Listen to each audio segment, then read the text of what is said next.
Apocalipse capítulo 11. Diz assim a palavra do Senhor: Foi-me dado um caniço semelhante a uma vara, e também me foi dito: dispõe-te e mede o santuário de Deus, o seu altar e os que nele adoram. Mas deixe de parte o ato exterior do santuário e não o meças, porque foi ele dado aos gentios. Estes, por 42 meses, calcarão aos pés a cidade santa. Darei às minhas duas testemunhas que profetizem por 1260 dias, vestidos de pano de saco. São estes as duas oliveiras e os dois candeeiros que se acham em pé diante do Senhor da terra. Se alguém pretende causar-lhes dano, sai fogo da sua boca e devora os inimigos. Sim, se alguém pretende causar-lhes dano, certamente deve morrer. Eles têm autoridade para fechar o céu, para que não chova durante os dias em que profetizarem. Tem autoridade também sobre as águas para convertê-las em sangue, bem como para ferir a terra com toda sorte de flagelos, tantas vezes quantas quiserem. Quando tiverem então concluído o testemunho que devem dar, a besta que surge do abismo pelejará contra elas e as vencerá e a matará. E o seu cadáver ficará estirado na praça da grande cidade, que espiritualmente se chama Sodoma e Egito, onde também o seu Senhor foi crucificado. Então, muitos dentre os povos, tribos, línguas e nações contemplam os cadáveres das duas testemunhas por 3 dias e meio, e não permitem que esses cadáveres sejam sepultados. Os que habitam sobre a terra se alegram por causa deles, realizarão festas e enviarão presentes uns aos outros, porquanto esses 2 profetas atormentaram os que moram sobre a terra. Mas depois de 3 dias e meio, um espírito de vida, vindo da parte de Deus, neles penetrou, e eles se ergueram sobre os pés. E aqueles que os viram sobreveio grande medo, e as 2 testemunhas ouviram grande voz vinda do céu, dizendo: subi para aqui. E subiram ao céu numa nuvem, e os seus inimigos as contemplaram. Naquela hora, houve grande terremoto, e ruiu a 1/3 parte da cidade, e morreram nesse terremoto 7.000 pessoas, ao passo que as outras ficaram sobremodo aterrorizadas, e deram glória ao Deus do céu. Passou aí o segundo ai. Eis que, sem demora, vem o terceiro ai. O 7º anjo tocou a trombeta, e houve no céu grandes vozes dizendo: o reino do mundo se tornou do Senhor e do seu Cristo, e ele reinará pelos séculos dos séculos. E os 24 anciãos que se encontram sentados no seu trono diante de Deus, prostraram-se sobre o seu rosto e adoraram a Deus, dizendo: graças te damos, Senhor Deus Todo-Poderoso, que és e que eras, porque assumiste o teu grande poder e passastes a reinar. Na verdade, as nações se enfurecem, chegou, porém, a tua ira, e o tempo determinado para serem julgados os mortos, para se dar o galardão aos teus servos, os profetas, aos santos e aos que temem o teu nome, tanto aos pequenos como aos grandes, e para destruíres os que destroem a terra. Abriu-se então o santuário de Deus que se acha no céu, e foi visto a arca da aliança no seu santuário, e sobrevieram relâmpagos, vozes, trovões, terremoto e grande saraivada. Oremos mais uma vez. Senhor, somos gratos, Pai, pela leitura da Tua palavra. Pai, te pedimos, aplique-a em nossos corações, que o doce Santo Espírito ilumine o nosso entendimento para que possamos entender, discernir sobre a Tua palavra, e que Cristo, o profeta da igreja, possa mais uma vez nos admoestar, nos exortar e nos consolar, para que sejamos cada vez mais semelhantes a Ele, e para que sejamos preparados, adornados para o glorioso dia, para as bodas do Cordeiro, quando estaremos eternamente, visivelmente, presencialmente, diante do Rei de toda a terra, reinando com Ele eternamente, Pai. Fala aos nossos corações mais uma vez, é a nossa oração em nome de Jesus, amém. Podem sentar, irmãos. Irmãos, hoje nós falaremos, nessa série dos cânticos do Cordeiro, nós falaremos sobre um cântico sobre o reino, ou sobre o reinado de Cristo, a partir de Apocalipse 11, mas permita-me antes recapitular o que nós vimos no domingo passado. No domingo passado nós olhamos para Apocalipse capítulo 7, e a partir desse capítulo 7 nós aprendemos sobre um cântico sobre a promessa. E nós vimos nesse cântico sobre a promessa que Deus, ele conhece, ele guarda o seu povo, bem como também cumpre cada uma das promessas, cada uma delas que ele fez em sua palavra. E aí nós aprendemos que por causa dessas três verdades, que ele nos conhece, nos guarda e que ele cumpre com as suas promessas, nós aprendemos três aplicações importantes. A primeira delas é que nós precisamos descansar na certeza de que verdadeiramente Deus, ele conhece o seu povo. Ele os chama pelo nome, ele conhece um a um, daqueles que já nasceram e morreram, daqueles que nasceram e continuam vivos e daqueles que ainda nascerão. E ao dizer isso, que ele conhece o seu povo, nos dá também a plena certeza de que Cristo voltará, não apenas para nos buscar, mas ele voltará no tempo certo, quando a medida dos eleitos estiver completa, quando o número se completar, ele voltará então para buscar o seu povo, porque nenhum dos seus pode se perder.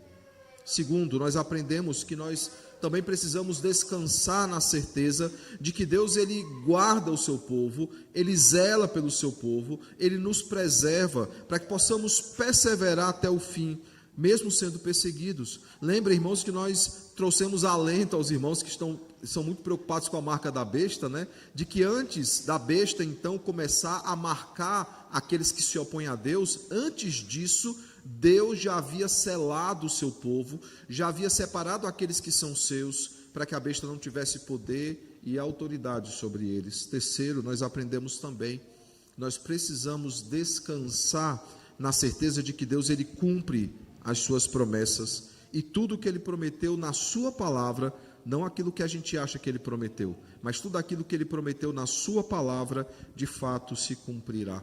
A pergunta que ficou então para a nossa reflexão foi: nós confiamos no Senhor e nas suas promessas? Bem, irmãos, hoje nós falaremos sobre a vitória de Cristo e a vitória da sua igreja também. E assim como o capítulo 7 eu expliquei aos irmãos e mostrei claramente que há uma pequena pausa, nós temos também uma pequena pausa aqui no texto que nós lemos. E lembrem, nós tivemos que olhar para o começo do capítulo 7 para perceber isso, mas no capítulo de número 10, essa pausa ela começa. Se os irmãos perceberem o desenrolar das coisas, nós veremos então que Deus, ele para aquilo que ele está fazendo para tratar com a sua igreja, o chamado segundo interlúdio de Apocalipse. O primeiro interlúdio é justamente aquilo que acontece quando nós vimos lá atrás. Agora um segundo começa no capítulo de número 10. E é interessante, irmãos, que essa segunda parte de Apocalipse, ela continua o primeiro segmento no que se diz respeito ao rolo, quando nós vemos aí no verso 9 e 10 do capítulo, versos 9 e 10 do capítulo 10, que diz o seguinte: fui, pois, ao anjo, dizendo-lhe que me desse o livrinho. Ele me falou: toma-o e devora-o, certamente ele será amargo ao teu estômago, mas na tua boca doce como mel. Tomei o livrinho da mão do anjo e o devorei, e na minha boca era doce como mel. Quando, porém, o comi, o meu estômago ficou amargo. E aí o verso 11 diz: então me disseram, é necessário que ainda profetizeis a respeito de muitos povos, nações, línguas e reis, que é justamente o início aí do capítulo de número 11. Esse rolo, que é doce ao paladar, mas amargo quando digerido, ele é então apresentado a João, que de fato faz isso. E nessa parte então, a partir desse rolinho, e depois nós teremos a oportunidade de revisitar o texto do capítulo 10, se nós passaremos amanhã aqui explicando o que acontece no capítulo 10, depois poderemos retornar e falar com mais calma a respeito desse livrinho que é devorado. O que nós vemos então, irmãos, é que logo após isso acontecer, é dado então a ordem para que João ele meça o santuário e deixe lá uma parte dela, e inclusive se refere a uma época, um período, e nós iremos aprofundar esse período que é trazido aqui no texto, a respeito dos 42 meses, mas o fato é que ele mede e logo depois nos são apresentadas as duas testemunhas do Apocalipse. Quantas e quantas lições já não ouvimos sobre essas duas figuras Quem são? De onde vem o que comem, né? Quem são esses dois? Quem são as duas testemunhas do Apocalipse, né? Muito se especula a respeito desses dois, né? Já vi pessoas defendendo que essas duas testemunhas possivelmente se trata ali de Elias, né? Ou de Enoque, se trata ali talvez de Moisés, porque são três personagens que a morte é um tanto obscura, né? Principalmente Elias e Enoque, nós vemos que foram levados à presença do Senhor. Moisés, alguns querem especular também sobre isso, alguns querem dizer que trata-se daqueles dois que aparecem no Monte da Transfiguração, alguns outros querem tratar que talvez sejam Josué e Calebe ali como as testemunhas fiéis. Há especulações a respeito disso, mas percebam que nós estamos citando pessoas que morreram, e a Bíblia é muito clara a respeito disso, dizendo que a todos é dado apenas uma morte, né? E depois da morte segue o juízo. Nós veremos com mais profundidade essa manhã quem são essas duas testemunhas no tempo apropriado. Mas o que nós vemos então, irmãos, que essas duas testemunhas, elas proclamam o seu testemunho. Mas ao mesmo tempo que proclamam o seu testemunho, que anunciam a mensagem do reino, elas vivenciam oposição, elas vivenciam guerra e consequentemente morte. Oposição pelo simples fato que ao proclamarem a mensagem, as pessoas se colocam contra elas, e após elas morrerem então no tempo oportuno, porque até então Deus não permite que elas morram, ao morrerem então, a terra celebra a morte delas. E essas duas testemunhas, irmãos, elas têm a postura daquilo que se espera da igreja do Senhor. De uma igreja que sofre oposição, mas permanece firme pregando o evangelho, sabendo que o Senhor guarda, que o Senhor livra-os da morte até o tempo oportuno. Entretanto, nós vemos aqui no texto, irmãos, que a morte não simboliza o fim, não simboliza uma derrota aquelas duas testemunhas, pois o texto nos diz que elas serão ressuscitadas dentre os mortos e elevadas aos céus, como nós vimos aqui. E antes de João escrever sobre as duas testemunhas, como eu já disse, ele relata então a tarefa de medir o templo, mas não o ato exterior. Ele menciona, irmãos, a localização aqui dessa cidade como chamada Cidade Santa. E é interessante percebermos isso, porque o que nos coloca aqui, alguns querem especular sobre a geografia, e eu entendo que é pertinente ao se referir à Cidade Santa, imaginar geograficamente uma cidade como Jerusalém, por exemplo. Por quê? Porque no texto mencionam que as duas testemunhas, elas são mortas onde Cristo também foi morto. E ele continua então falando dessa cidade santa, do santuário, e aí ele usa então a datação de 42 meses, ou 1260 dias que é citado depois, ou 3 anos e meio. E aqui, irmãos, é necessário dar só uma pequena pausa, porque aqueles que não são aliancistas como nós, que entendem que é apenas uma aliança, aqueles que são dispensacionalistas, vão tentar defender aqui então os 3 anos e meio de tribulação que recai sobre a terra, concretizando os 3 anos e meio que vieram antes. Aqueles que não estão habituados são chamados as 70 semanas de Daniel, os 7 anos de tribulação. E não há indícios, irmãos, e talvez em um momento oportuno em escola dominical a gente tire uma classe única aí de uns 3 domingos para tratar sobre Apocalipse e as simbologias de Apocalipse, mas o fato, irmãos, é o que fica claro para nós, é que não se refere a um tempo exato. O que o texto está dizendo é que Deus, ele conhece a duração desse tempo dia por dia. Porque se eu quiser fazer teologia a respeito desses dias, eu terei problemas, por exemplo, ao ir até Daniel capítulo 9, que é o texto base, que defende-se então as 70 semanas de Daniel, e eu discorrer no capítulo 10, no capítulo 11, eu verei que Daniel, por exemplo, a estes dias, dá a datação de 1280 dias. E aí, irmãos, a gente vai ter que crer que Deus, ao inspirar Daniel, deu um número errado para ele. O fato é que nós temos então uma menção à cidade santa e ao santuário nos versículos 1 e 2. E perceba, irmãos, que há algumas coisas importantes nessa menção que é feita, se olharmos para o capítulo 21, que trata também da cidade santa e do santuário. Por exemplo, ao olharmos o capítulo 21, verso de número 2, nós veremos que essa cidade santa, ela é uma menção à Nova Jerusalém. E esse termo, cidade santa, Nova Jerusalém, é um termo bastante usado por João, mas não é a Jerusalém literal, principalmente porque nós veremos a terra ser completamente transformada. Outra coisa também que é importante, ao olharmos para Apocalipse 21, verso 22, que não se refere à reconstrução do templo. Não se refere, irmãos, à reconstrução do templo. Cristo não falou em momento algum da reconstrução, ele falou da sua destruição. Ele afirma categoricamente que o templo seria destruído. E antes que alguém fale, mas ele diz que no terceiro dia seria reconstruído. Ele está falando de si mesmo, da sua morte e da sua ressurreição. Há muita especulação aí sobre a reconstrução do templo, né? Pessoas fazem aí contas e mais contas. O problema é que há uma mesquita ali. E alguns já fizeram contas dizendo que, na verdade, a marcação do local é uns 2 quilômetros para o lado, então daria para construir ao lado da mesquita um novo templo ali de Jerusalém. Irmãos, isso ia dar um problema absurdo. Fora que não há base bíblica para defendermos isso. Outra coisa também, irmãos, é que ao olharmos para Apocalipse 21, verso 22, e ao nos referirmos ao santuário, não há em momento algum, irmãos, a prescrição de novos sacrifícios. E para quem não sabe, há essa defesa de que o templo será reconstruído e que os sacrifícios retornarão. Os dispensacionalistas defendem bastante isso. Defendem que a igreja será arrebatada, os que forem deixados para trás ficarão aqui e a salvação se dará por meio de sacrifícios. Irmãos, sacrifícios nunca salvaram ninguém. Somente o verdadeiro sacrifício traz salvação, que é o sacrifício do Cordeiro.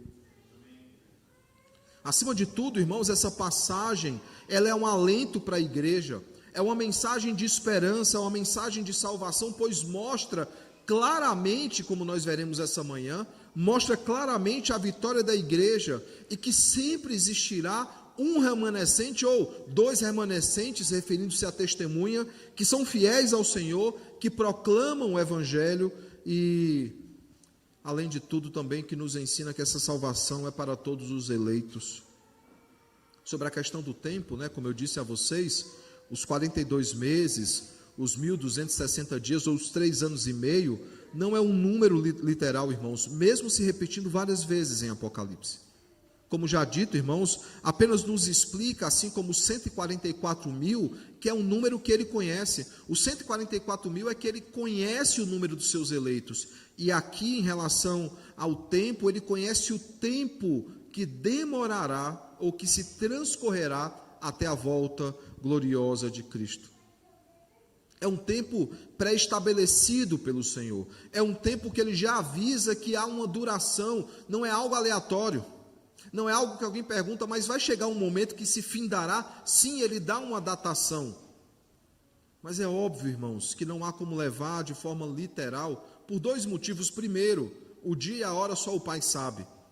E isso, consequentemente, nos leva ao segundo ponto. Se eu tenho uma data para Cristo voltar, eu tenho um problema teológico. Se eu entender que a partir de determinado evento, começa-se então a contar o relógio regressivo, isso é um problema bíblico. Porque o dia e a hora todos saberão. O fato, irmãos, é que esse dia é um tempo pré-estabelecido pelo Senhor, que Ele conhece completamente. Ele sabe exatamente o momento glorioso da volta gloriosa de Cristo. Sobre as 2 testemunhas, como eu disse, é preciso que se explique que não se trata de Elias, não se trata de Moisés, muito menos de Enoque, porque eles precisavam reencarnar, e nós não somos espíritas, ou eles precisavam nascer de novo, voltar à vida. Mesmo que se use o argumento da transfiguração, e que o que nós vemos ali, nós já aprofundamos naquele texto, durante as exposições de Mateus, é que o monte da transfiguração é uma visão gloriosa do reino. Mas perceba que Moisés, Elias, aqueles que aparecem ali, eles não têm em momento algum diálogo com os discípulos. Não há possibilidade daqueles que morreram se comunicarem com aqueles que estão vivos. Hebreus deixa isso muito claro, outros textos deixam isso muito claro. Aos mortos só é dado morrer uma única vez. Depois disso segue-se o juízo, como nós vemos em Hebreus 9, 27. A pergunta talvez que fique é: quem são essas 2 testemunhas?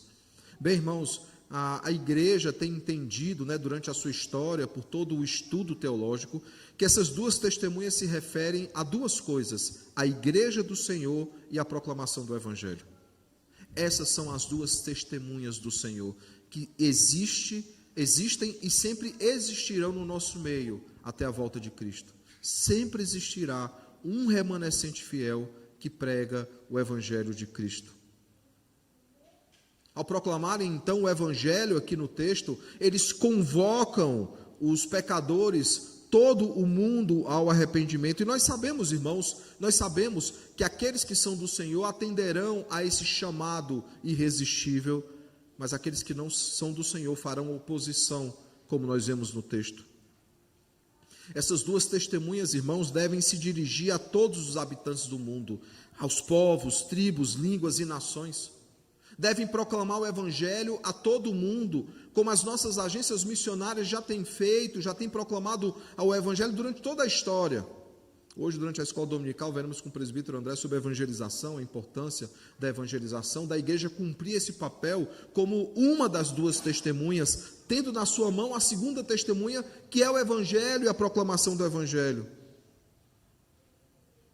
É simbólico, claro, porque é muito difícil, irmãos, que a tarefa seja feita apenas por duas pessoas. Imagina, com o tanto de gente que nós temos buscando pregar o Evangelho não avança na velocidade que nós gostaríamos, não na velocidade correta, porque o tempo correto acontece conforme a vontade de Deus. Mas imagina apenas duas testemunhas pregando esse Evangelho. E é interessante a escolha do número 2, irmãos, porque na Bíblia constantemente nós temos a figura de duas testemunhas. Por exemplo, quando Jesus envia os seus discípulos, em Marcos capítulo 6, em Lucas capítulo 10, também em Mateus 10, nós vemos então que ele forma duplas, de 2 em 2 os discípulos iam de casa em casa pregando o Evangelho. Os apóstolos, irmãos, também, eles iam de 2 em 2, se nós olharmos Atos 3, Atos 8, principalmente porque os apóstolos são discípulos de Cristo e eles aprenderam com Cristo esse método.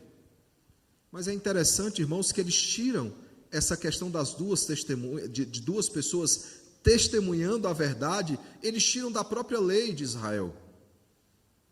Por exemplo, em Israel, para que uma sentença ela fosse legítima, para que uma sentença ela fosse judicialmente perfeita, era necessário o testemunho de 2 ou 3 testemunhas. Nós vemos isso em Deuteronômio 17, 19. Nós vemos também, irmãos, que quando Cristo ensina sobre a disciplina, em Mateus 18, após a confrontação pessoal no verso 15, nós vemos que no verso 16 ele diz que nós devemos então procurar um faltoso com 2 testemunhas, para que a verdade seja estabelecida. O próprio Cristo, quando refere a si mesmo, ele diz que quem testemunha a respeito dele são 2, ele e o Pai. De fato, irmãos, o testemunho de um homem pode ser desconsiderado, mas com base no testemunho de 2, a verdade é validada, como nós vemos em João 8, Jesus falando a respeito de si mesmo e tendo Deus Pai como testemunha e também o Espírito Santo. Por isso, irmãos, 2 testemunhas pregam naquele tempo determinado pelo Senhor. Essas 2 testemunhas, a igreja e a proclamação do Evangelho, anunciarão a mensagem do reino até que Jesus volte. Dado então as devidas explicações, eu pergunto, qual é a mensagem que nós temos a anunciar? O que é que esse texto ensina para nós, testemunhas de Cristo? O que é que nós devemos aprender nesse texto e não apenas acreditar, crer como verdade, colocar em prática nas nossas vidas, mas anunciar àqueles que estão lá fora? A primeira coisa, irmãos, esse texto ele nos ensina sobre um reinado vitorioso. Veja o verso de número 15 do capítulo 11 de Apocalipse, diz o seguinte: o reino do mundo se tornou de nosso Senhor e do seu Cristo, e ele reinará pelos séculos dos séculos. Na oração do Pai Nosso, irmãos, a chamada oração dominical, nós temos a expressão ali muito forte que diz: venha o teu reino. Essa sentença, irmãos, como nós já aprendemos olhando para Apocalipse, olhando para Mateus, como nós já aprendemos ali sobre a oração, nós vimos que a expressão venha o teu reino, ela tem 3 significados para a igreja do Senhor. A primeira coisa é que naquele momento onde a oração é feita, havia, e também durante a história ainda há, um reino parasita neste mundo que será destruído. O príncipe das trevas, um reino de trevas, um reinado parasita, ou um rei usurpador que tenta ter nas suas mãos a glória e tentou até oferecer a Cristo, e esse o rejeitou porque sabia que a sua vitória na cruz já daria os reinos do mundo nas suas mãos. Esse reino parasita, ele precisa ser destruído. Então, quando eu digo venha o teu reino, eu desejo que o reinado deste mundo seja destruído e que o verdadeiro rei da glória, ele apareça e ele reine sobre nós. A segunda coisa, irmãos, que essa expressão ela nos ensina é que a vitória de Cristo na cruz inicia o seu reinado sobre a igreja. Sim, inicia o seu reinado. Aqueles que não são, e nós somos amilenistas, nós não cremos num reino literal de 1000 anos, mas que esse reino ele é longo e que ele já começou na vitória de Cristo na cruz do Calvário. Nós cremos que Cristo ele já reina sobre as nossas vidas. Por isso que as igrejas presbiterianas e reformadas corrigem aquele cântico ao único que é digno de receber. Nós não coroamos, ele já está coroado. Ele já é rei sobre as nossas vidas. Você sendo um bom súdito ou um mau súdito, você adorando corretamente o rei ou não, ele já reina sobre as nossas vidas. E esse reinado, ele acontece por causa da vitória de Cristo na cruz do Calvário. Ou seja, o reino usurpador já foi destruído ou está sendo destruído diante de nós. Mas há uma terceira coisa, irmãos, que essa expressão ela nos ensina. Não apenas que há um reino usurpador, não apenas que Cristo já reina em nossos corações, mas que esse reino ele será pleno e manifesto em novos céus e nova terra. Por isso nós clamamos, Hosana, bendito que vem no nome do Senhor. Nós ansiamos pelo retorno glorioso do Rei, para que o seu reinado de justiça se estabeleça nessa terra. Nós não ansiamos apenas pelo retorno glorioso do Rei, para sermos livres das preocupações dessa vida. Não, nós ansiamos por isso, para que o seu reinado de justiça se estabeleça. Satanás, irmãos, quando tentou colocar Jesus à prova, como já dito, ele ofereceu o reino do mundo em troca de adoração. Ele oferece um atalho para Cristo e Cristo não aceita. Por quê? Porque com a sua vitória na cruz, ele conquista o reino. É exatamente isso que diz na continuação desse texto. Nós lemos o verso 15 agora, mas depois diz: e os 24 anciãos que se encontram sentados no seu trono, diante de Deus, prostraram-se sobre o seu rosto e adoraram a Deus, dizendo: graças te damos, Senhor Deus Todo-Poderoso, que és e que eras, porque assumiste o teu grande poder e passastes a reinar. Ele, irmãos, é um rei vitorioso e o reinado dele é vitorioso. Segunda coisa, irmãos, o texto nos ensina sobre um julgamento justo. Veja o verso 18: na verdade, as nações se enfurecem. Chegou, porém, a tua ira e o tempo determinado para serem julgados os mortos, para se dar o galardão aos teus servos, os profetas, aos santos e aos que temem o teu nome, tanto os pequenos como os grandes, e para destruíres os que destroem a terra. Veja que o texto diz, irmãos, que aqueles que são do Senhor receberão galardão. Ao mesmo passo, ele diz que aqueles que não são do Senhor, um justo castigo contra aqueles que sempre estiveram em rebelião contra Deus, em guerra contra Deus, Deus ele dá a esses homens um justo castigo. Daqueles que se enfurecem contra ele, contra a sua criação e contra os seus santos. Percebe, irmãos, que há exatamente isso aqui no texto. As duas testemunhas são perseguidas contra eles, e eles são perseguidas por eles, e são perseguidas por eles porque eles anunciam a mensagem de Deus. Então eles já estão em oposição contra Deus e contra as suas testemunhas, ou seja, contra a sua igreja. E há quem pergunte o seguinte: mas pastor, por que o senhor afirma que é também sobre a criação? Porque o texto diz isso, e para destruí-los, veja, aos santos, aos que temem o teu nome, tanto os pequenos como os grandes, e para destruíres os que destroem a criação. Eles também se rebelam contra a criação. E é interessante, irmãos, que ao se rebelarem contra a criação, eles se rebelam contra aquele que criou todas as coisas. E sabe, de forma muito moderna hoje em dia, a gente pode ver, por exemplo, aqueles que desmerecem a criação, ou aqueles que dizem que Deus não é o Criador dos céus e da terra. Daqueles que preferem dizer que é consequência de uma explosão, ou surgimento de um átomo, de uma evolução. O fato, irmãos, é que Deus, ele diz que trará então punição a eles. E a gente precisa urgentemente deixar de lado uma certa visão que nós temos. Nós temos uma visão o tanto humanista e antropocêntrica, ou seja, tendo o homem como centro, de que aqueles que serão condenados eternamente, eles não merecem. Se eles tivessem a chance de se arrepender, eles se arrependeriam. Não, irmãos, é merecida a punição, porque eles se opõem contra Deus. Em todas as oportunidades que eles têm de se opor contra Deus, eles se opõem. Por exemplo, quando Estevão está prestes a ser apedrejado, ele fala da visão gloriosa, eis que eu vejo os céus abertos e o Filho do Homem em pé à direita do Deus Pai Todo-Poderoso, uma mensagem suficiente, irmãos, para convencer qualquer público a não apedrejar, mas o texto diz então que eles rilhavam os dentes, e eles foram contra Estevão e o apedrejaram. Até mesmo Paulo, ele ansiava pela perseguição e pela morte daqueles. O fato, irmãos, é que, não se enganem, aqueles que estiverem no inferno ou no lago de fogo e enxofre, a segunda morte, que é o estágio posterior ao inferno, eles não estarão lá lamentando ou chorando, eles estarão rilhando os dentes, irados contra Deus e blasfemando contra o Senhor, assim como eles fizeram durante toda a vida deles. O julgamento deles, irmãos, não é injusto, ele é justo. E de fato, irmãos, se não fosse Cristo nas nossas vidas, nós também merecíamos igual punição. Porque o castigo ele é justo, a punição ela é justa, nós pecamos contra Deus.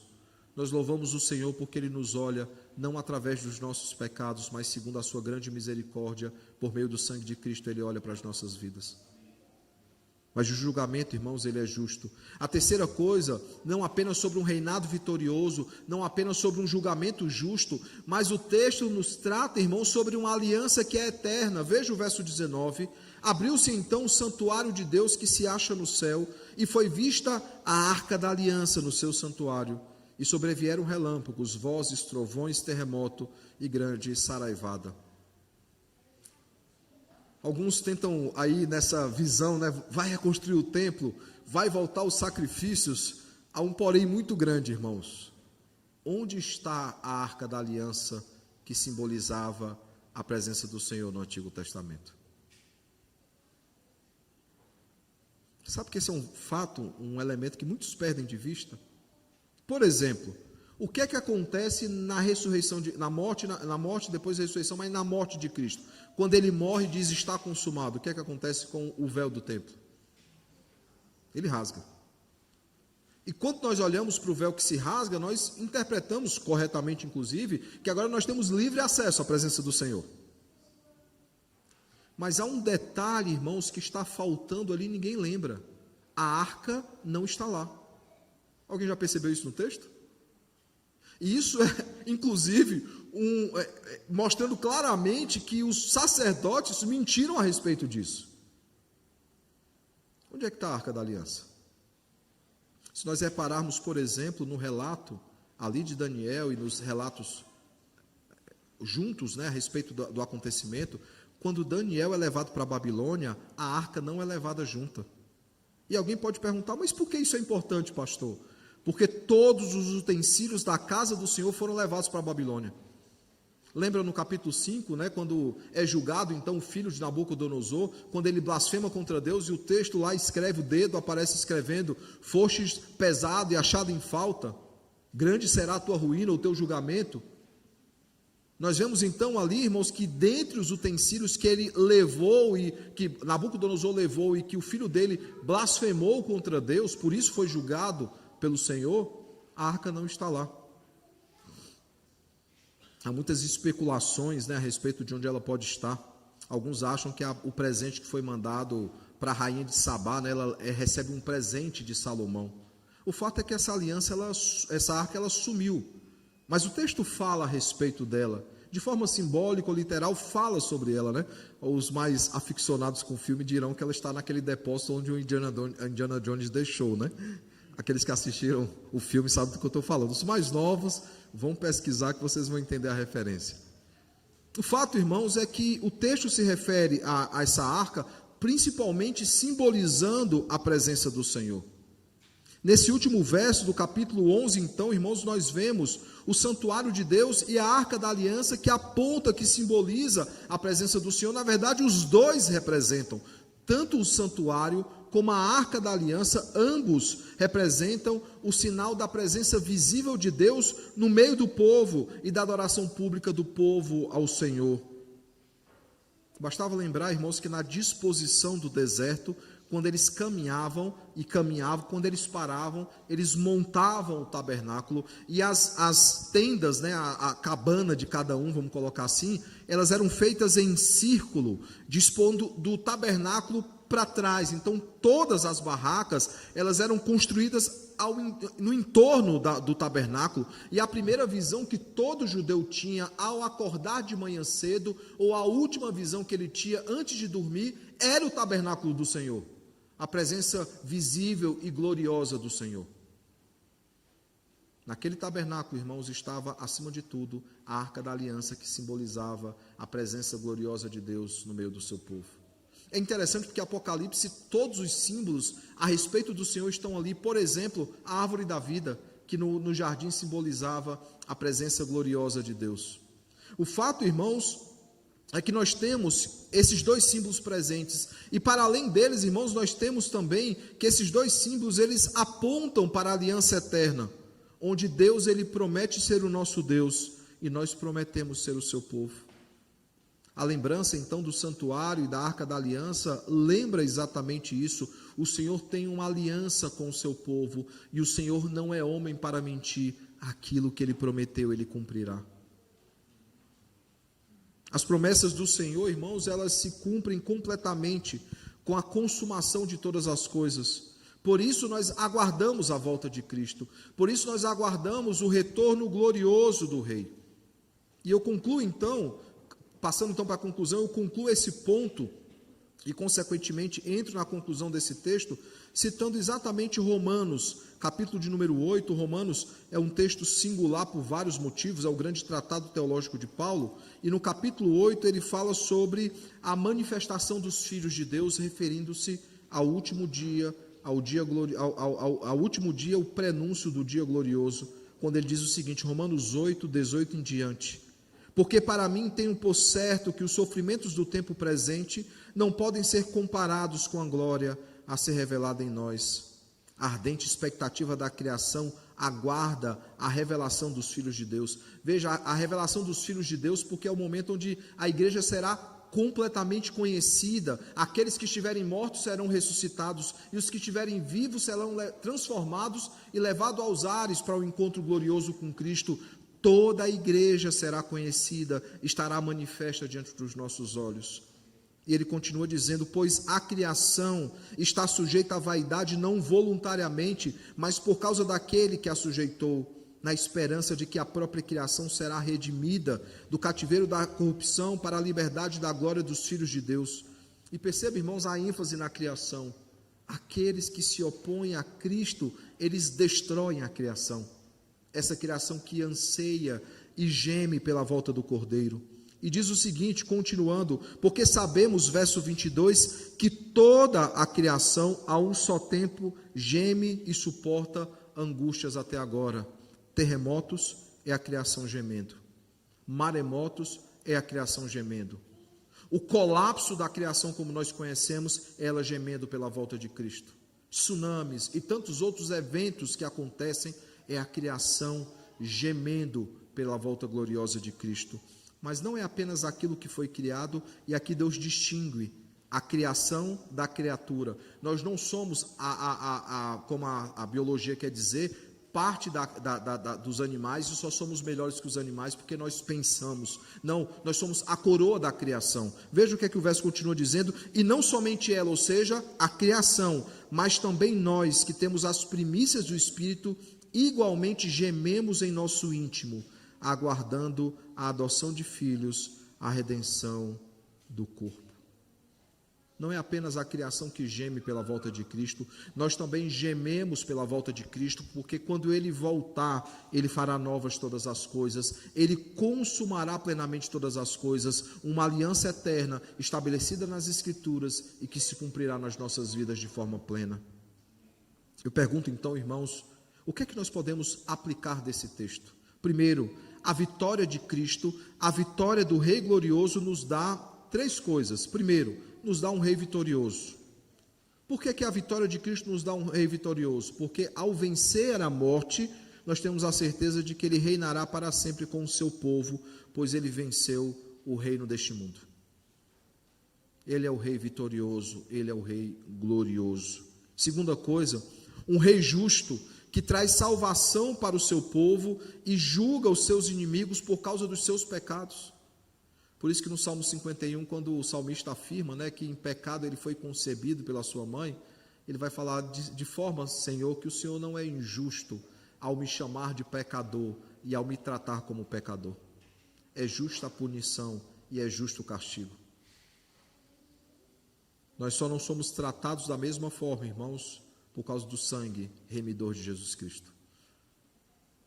Esse rei justo, então, trará salvação para o seu povo, porque ele obteve essa salvação por meio da sua vitória, e ele julgará os seus inimigos por causa dos seus pecados. Terceiro, um rei santo, que consuma a aliança eterna e nos permite oferecer uma adoração perfeita.